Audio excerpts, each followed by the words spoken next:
தற்போதைய அண்மை தகவலை பார்த்து கொண்டிருக்கிறோம். கொட்டிவாக்கம் கொள்ளை சம்பவத்தில் நகைகள் மீட்கப்பட்டிருக்கிறது. நகைகளை திருடிக் கொண்டு மாயமான ரமேஷ் நிகிதா தம்பதியிடம் இருந்து 60 சவரன் நகை மீட்கப்பட்டிருக்கிறது. சென்னை கொட்டிவாக்கத்தில் ஓய்வு பெற்ற ஐடி ஊழியர் வீட்டில் நடைபெற்ற கொள்ளை சம்பவத்தில் மீட்கப்பட்டிருக்கக்கூடிய நகைகள் விவரங்கள் கிடைக்கப்பட்டிருக்கின்றன.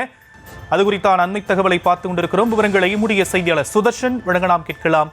சுதர்ஷன், மேலும் விவரம். வணக்கம். சென்னை குட்டிவாக்கத்துல லட்சுமண் பெருமாள் கோவில் தெருவை சேர்ந்தவர் மகேஷ்குமார். இவர் தனியார் ஐடி நிறுவனத்துல பணியாற்றி ஓய்வு பெற்றவர். இவருக்கு திருமணமாகி அலமேலு என்ற மனைவியும் இரு மகள்களும் இருந்த நிலையில மகள்கள் இருவருக்கும் திருமணமாகி ஒருவர் கிண்டியிலும் மற்றொரு வேலூரிலும் வசித்து வந்திருக்கிறார்.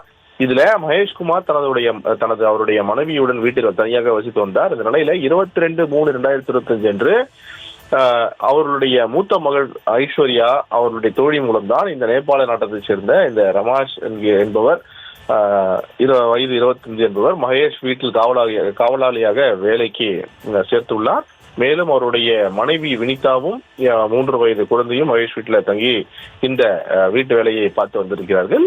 தொடர்ச்சியாக மகேஷ் அவருடைய குடும்பத்துடன் இந்த ஐடி ஊழியர் அவருடைய குடும்பத்துடன் வேலூருக்கு சென்றிருந்த நிலையில வீட்டில் இருந்த 60 சவரன் நகைய அந்த வீட்டுல வேலை செஞ்சிருந்தக்கூடிய ரமேஷ் நிகிதா அந்த இருவருமே என்ன பண்ணிடுறாங்க, அதை திருடி கொண்டு அவர்கள் சொந்த நாட்டிற்கு, அதாவது சொந்த ஊருக்கு தப்பிக்க இருந்தார்கள். அதாவது நேபாளுக்கு தப்பிக்க இருந்தவர்களை நீலாங்கரையில் இருக்கக்கூடிய போலீசார், நீலாங்கரை தனிப்படை போலீசார் உடனடியாக இவர்கள் எங்கு செல்கிறார்கள் என்று தெரிந்து லக்னோ அருகே இவர்களை கரெக்டா சரியாக லக்னோ அந்த இடத்துல வச்சு கைது பண்ணி நேபாளுக்கு தப்பிக்க இருந்த இவர்களை இந்த ரமேஷ் நிகிதா இருவரையுமே லக்னோவில் வைத்து அவர்களை பிடித்து அதன் பிறகு சென்னை அழைத்து வந்து அதை கைது பண்ணி 60 சவரன் அவங்க வீட்டு உரிமையாளர் எவ்வளவு சவரன் எடுத்தாங்களோ அந்த சவரன் நகைகளை அப்படியே மீட்டிருக்கிறாங்க. இந்த 60 சவரன் நகைகளை இந்த ரமேஷ் நிகிதா இருவரிடமிருந்து மீட்டு தற்போது போலீசார் தொடர்ந்து விசாரணை மேற்கொண்டு வருகிறார்கள்.